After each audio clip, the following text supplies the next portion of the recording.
Hi everyone, this is Suzanne Wagner. Thank you for joining me. I am doing an addition to one of the chapters, and this is an addition on chapter 30. And so we're trying to finish up this particular strain or thought or construct, and after we do this we are going to start back over at the beginning, and then we're going to fill in where we have gaps or storyline gaps or where we have to add some more stuff in. But so I've created a chapter 30, but this is some of the additions that were going to be in the book, so I hope you enjoy it. We are in Kennedy Center in Washington, D.C. again. I remember back to the 3 times I had been at this magnificent building performing, and I recognized how very lucky I have been. It is spring, and the cherry blossoms are blooming, and yet, as these beautiful petals fall, I feel the change in the air. To me, it feels more like fall than spring. I have weathered the horrors of the Cold War in Berlin, the murder at the Met, leaving the Berlin Ballet, feeling rejected by dancers and Tony Lander, and realize how much I have changed. I remember the first time dancing with Ballet West at Kennedy Center and the excitement of performing the principal role of Allegro Brillante and Lark Ascending.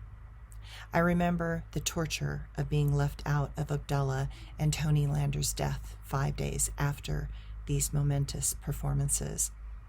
I realize that I have been so very lucky. I recognize the tremendous opportunities that I have had in the field of art that usually has a very short lifespan and then asks everything from each and every dancer. I am standing backstage for Sleeping Beauty, watching the dancers I love so dearly and know more intimately than I know even my own family.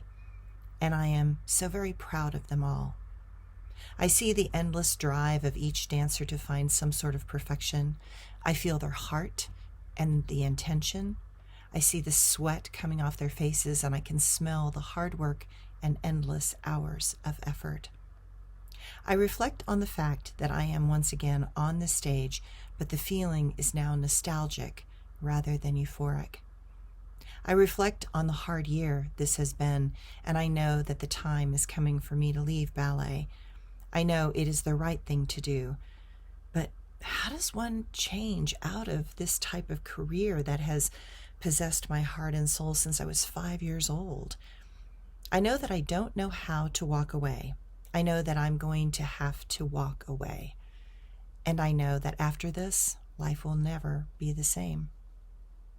I see the powerful sacrifice that this art form requires. I see the constant self-criticism and body obsessions of so many of the dancers, whether they realize it or not.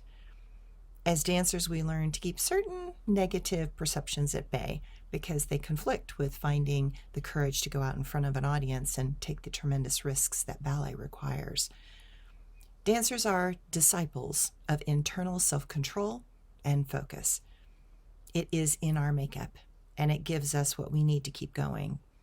We live in a world of constant failures that swirl with the colors of success. We work endlessly for a moment on stage and struggle to pay the bills. Dancers are not in this for the money. We are glorified and put on a pedestal, and we are never given the financial compensation for our offering of love and devotion to our art. We are warriors that smile and dance through pain and injury, and we try to become the embodiment of what a director and choreographer wants in a moment. We are a living extension of their ideals and dreams. I am backstage watching the ultimate fairy tale, Sleeping Beauty. I remember how much I used to believe in that fairy tale. I remember being the embodiment of that fairy tale. I can feel the love of that inner child that needed that fairy tale to escape the hard reality of my own family traumas. On stage, I have been countless fairies, and I have been the ultimate evil witch. I stand watching the Sleeping Beauty fairy tale once again unfold, but now I see the darkness that is also an essential part of the ballet world. I have become whole through this art form because I was asked to embrace the light and the dark inside my own being. Inside me, I am a tremendous light of beauty and grace. Inside me is also a darkness that sees past the superficial world that I wanted to believe was ballet. And I know that because I can see both, that is the path that will lead me into another reality. The bubble has burst, and there is no way to put Humpty Dumpty back together again. Truths in ballet are always grueling. The pressure to live up to the expectations of others is nothing compared to the expectation that dancers have on themselves. I have watched powerful directors act as petty tyrants to manipulate and mold dancers like puppets, only to discard them when that puppet will not dance correctly on their strings. I have watched dancers try to cut those strings to find their freedom, only to discover that ballet, for most, is not about independence, but about being in an army and following the rules. Those rules can be the styles and types of movement that from the romantic age of ballet, or the predilections of a particular choreographer, ballet mistress, or director. I have had some of my best moments with great choreographers, and I have tried to fit into the narrow and confining boxes of others, Mr. Hart being the later. Backstage, watching the beginning of Sleeping Beauty is on one level. I'm greatly relieved to be standing in my pointe shoes and tutu of the Enchanted Fairy. I am jumping up and down, keeping my legs warm, shaking my arms and bending forwards and back as I wait for my cue to dance. I have earned the right to be a soloist with Ballet West, but I would not be doing Carabosse here in Kennedy Center. In all honesty, I did not want to do Carabosse anymore. More importantly, I could not do my Carabosse anymore. Mr. Hart had eviscerated my character to the point that it had become a cartoon to the powerful depth and complexity that I had manifested opening night in Utah. He wanted a hag. He needed a man in drag acting like a witch. That was how it had been done in his generation at the Royal Ballet, and that was where he still wanted to be. I was not from that time or place. I was not that type of Carabosse. He did not want to see the real emotions of rage and anger that women feel in our lives. He wanted something that was controllable, and my character was not that. He wanted to control me, and again, that was not who I was, ever. I smile, thinking of Rudy telling me that never let another control my wildness. He said, never let another put you in a box and tie you up with a pretty ribbon. Then they will be able to pick you up and put you anywhere they wanted. Never stay in a box.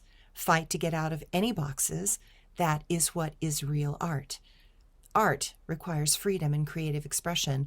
Only if you are free can you call yourself a true artist. My reminiscing is interrupted by Benea Arnold coming over to me and in her lovingly competitive manner says, Suzanne, if you ever get the chance from Mr. Hart to do Carabosse again, I would love to help you with your character.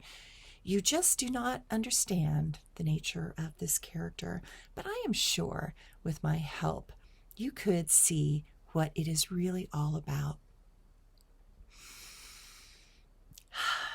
I take a calming breath, and suddenly I see the writing on the wall.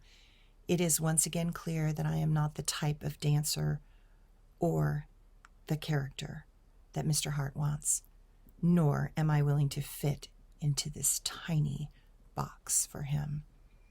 Even with the soloist ribbon he has placed around my neck, because I do not respect him. That is when it hits me. That is what was different this time. I did respect Gert Reinholm, though he put me through the ringer.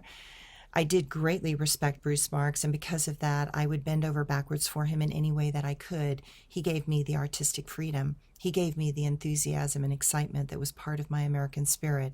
He inspired me when I was 5 years old, and he did it again as a full-grown artist. I will always love him for that. But with Mr. Hart, I always felt and knew in my core that his style and flow did not organically work with my own energy. He wanted to make all of us into the Royal Ballet. That was something that I could not do, nor did I want to do. Regardless of the soloist contract that I had earned the hard way, I had stood in the shadows and bright lights. As I stood in the shadows and the bright lights of the wings of the theater, I saw that I needed to be done. My attention came back to Benet Arnold as she was still talking about how much better she was at this character than myself, and I recognized that I have not even fully been listening.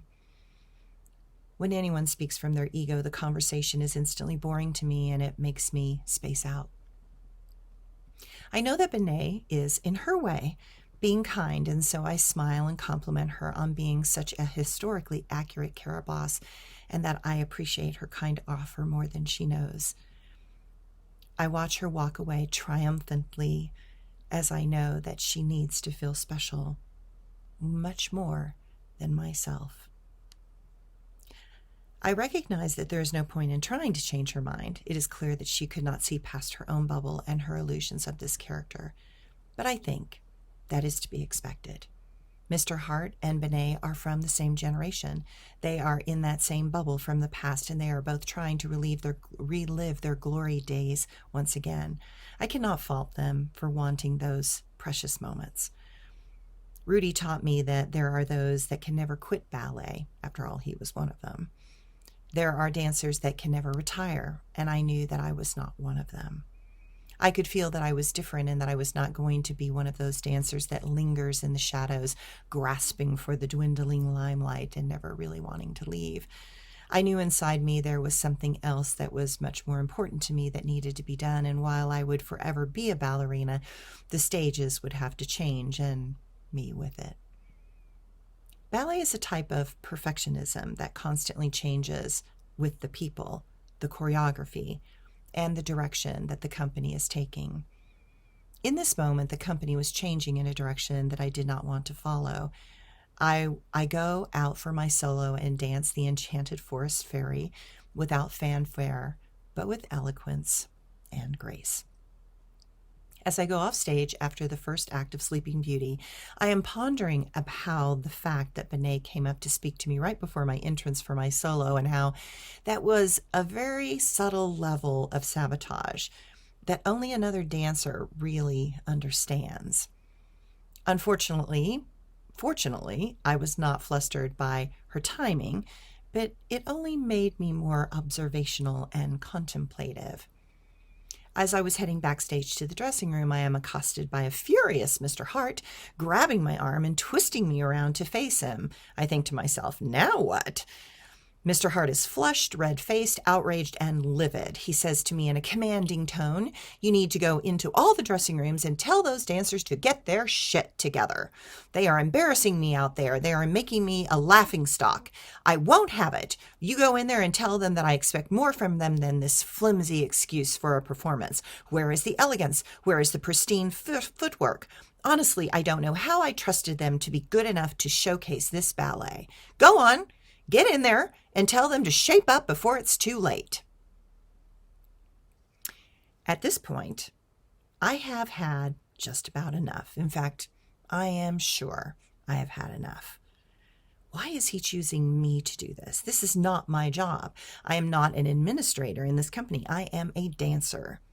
That is when I realized once again that he wants me as an administrator, and this is a test. Clearly, Denise Schultz and Louis Godfrey were not willing to do it. Sandra Sugai was not willing to do it. So now it falls to me. Stunned, I see more writing on the wall. Mr. Hart is going to push me into administration, and as far as he is concerned, my dancing days are numbered. There is nothing to do when someone is so triggered and they feel the need to protect their own reputation. When an ego is this involved, there is no correct answer that will suffice. The only answer I give is a nod of my head. Then I turn and walk into the core dressing room. Taking a deep breath in the door, I preface what I'm about to say. "Okay, everyone, I need your attention. Mr. Hart asked me to come in here and lay down the law. I am completely uncomfortable being put in this situation and know that what I'm about to say is not what I feel in any way. Is everyone with me on this? I am only a messenger, and I am not happy about it in any way. That is when I hear dancers groan and say, "Okay, Suzanne, we get it. What does His Highness need to say?" I know that when dancers are in the middle of a performance, that sudden upsets are unwelcome and many things can make dancers feel worse, not better. All dancers want to please, but all of us have spent the last year trying to be something that we were not and bend into fitting Mr. Hart's boxes, and no one was having a good time. It had been a rough year. So I modify his atrocious language and soften the message, saying, "Mr. Hart says that our footwork and precision are lacking. We need to tighten things up. Be more elegant and gracious in all areas from the steps to the pantomime. He wants the next act to come together. He feels as if we are not working in unison with the flow of this ballet." That is when a dancer chimes in, "Why doesn't he have the courage to come in and tell us himself?" That is when I smile and say, "You don't want him in here at the moment. He is really upset. And let me say that his wording would be way more upsetting than the way I just offered it up to you." I added a caveat. "He made me do this. I did not want to. He is quite upset. So let's go out there and just do the best we can at the end of the show, and we can be proud that we have of what we have accomplished, whether he likes it or not. Agreed?" The dancers groan in unison, with a few smatterings of some choice expletives. Dancers can be mouthy when they are angry. After all, we are tempestuous and temperamental artists. I walk out and then have to go into the men's dressing room for the cosmic repeat, after knocking and asking for admittance with a message from Mr. Hart. The reception was much the same, but the men are more direct in saying, "Who the hell does he think he is?" My answer: "He thinks he is the director in absentia of the Royal Ballet." That is when they all laughed. We tried to rally after that, but it really makes it so much more difficult with that degree of negativity and expectation being directed at us. I thought we were all troopers that night. Everyone had put up with a level of discord and discomfort that had impacted everyone to a greater or lesser degree throughout the year. All dancers attempt to ignore the emotional and physical costs of our art. What was clear in that moment was that each dancer was trying to keep that tenuous equilibrium between their inner perfectionism and our inner critic. The love of the art is the fuel that keeps dancers going. Dancing with others and creating magic on stage is the fuel for our childhood dreams. We are all reaching to be the best we can be in each moment when we dance. Dancers pay a high price for doing what they love, and for a time it is worth it, for all of us, until it is not. Only the truly dedicated manage to make it to these few positions in professional companies. Even fewer will have a body that can take the punishment day in and day out. Fewer still will have the emotional matrix to be able to endure the level of constant internal and external criticism. To be a ballet dancer is to be a soul that loves the art more than they fear the pain and sacrifice that it will require. Even as a young dancer, I could see the cost that my dream would require from me, and I did not care. The feeling that ballet gave my soul was a feeling of fleeting freedom that most will never experience in a lifetime. I know the feeling of flying and being suspended in the air by an energy from deep inside my core that could for moments touch something beyond this realm completely. It is a precious expression of the human potential and worth almost anything. Almost.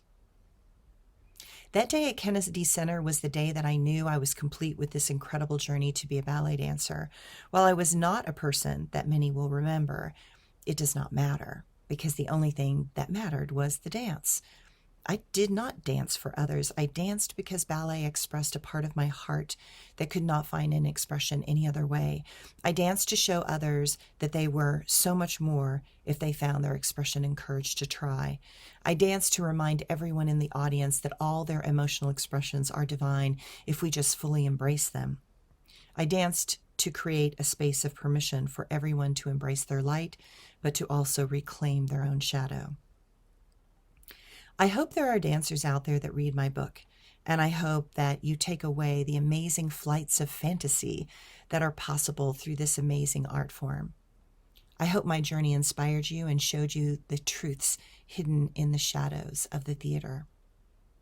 I write my story to remind all the young and hopeful dancers out there that the dance is what matters, and how your heart feels when dancing is what each of us hang on to. I remind you that you should never let the wildness inside be tamed by anyone. Never let a director, ballet mistress, or choreographer determine your value. In the end of all the rehearsals, it is only you there on the stage dancing with the other dancers. That is where you are truly free. Remember that technique is only the beginning. Technique builds up the strength in the body to be able to handle more complex expressions of movement, mood, and spirit, but technique is not what makes an artist. You are an artist when you use the skills to open yourself to the next level of awareness that is beyond mental control and beyond caring about what others think. Dance, and especially ballet, is a deeply personal soul journey into what lies beneath the perfectionism. Do not dance to be known, but to know yourself. Once you have that, you are truly free. Once you allow life to become the dance, you will see that while dancing on the great stages in the world is glorious, know that the greater quest is to know how to dance throughout your life. Life is a stage, and we are all just actors or dancers on that stage. What would happen if you could connect to and reclaim that you are a unique rhythm of sound and light in this reality? Who would you become if you finally embrace the grace of your true self and realize that just that alone lifts not just you, but all those you touch? Remember that fame shines on only a very few, but that does not mean that your gifts are not amazing and beautiful. That does not mean that your light does not shine brightly. Some lights shine into the darkness and allow others to see. Some lights shine privately and move from places of compassion and a deep care for life. Some lights inspire the next generation of hope that just might change the world.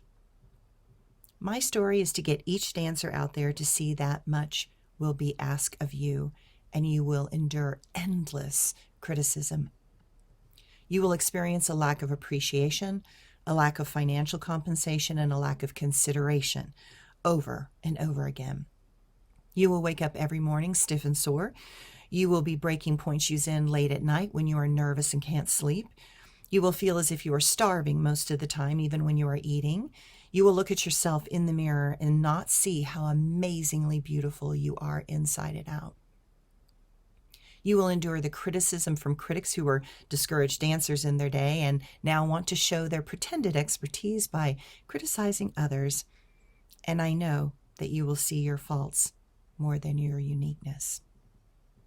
But I want you to know that I know how strong your hearts are. I know how indomitable your spirits are. I know that you have been working probably lifetimes for this moment. I know that you are a warrior in a world of rabbits. And I see you. Regardless of your age or ability, know that I am not looking at the imperfections, but I am looking to see if you will show me your heart. If you can do that, you are an artist, regardless of skill, age, or acclaim. Your body is a tool to enable you to express your heart in this reality and dimension. Your body should be cherished and protected. You will ask a lot from it, and it will do its best to oblige, but there will be a moment when the dance must change. The curtains will close on a series of shows, and you will have to go back to the studio to work on the next thing. You will learn that the true stage is not in the theater, but inside your own heart. That stage will have to expand out into the world, and the dance, music, and costumes will drastically change. I know that you will continue to seek the ways of grace and elegance. I know that you have chosen to be light into your own darkness, and in doing that, you will become the light that will shine for others. You see, the dance never really ends. The curtain never really goes down on a true artist. The heart that inspired me to dance continues to inspire me to touch your hearts now this way. My words have become my music. My art has become one with my soul. And my love is the skill that I continue to hone each day as I wake up and begin to stretch and loosen up so that I can allow my body to become one with the tempestuous emotions that are this life. Now it is your turn to show me your dance, your passion, your heart, and who is really inside. I await with bated breath to experience your magnificence. Thanks, everyone.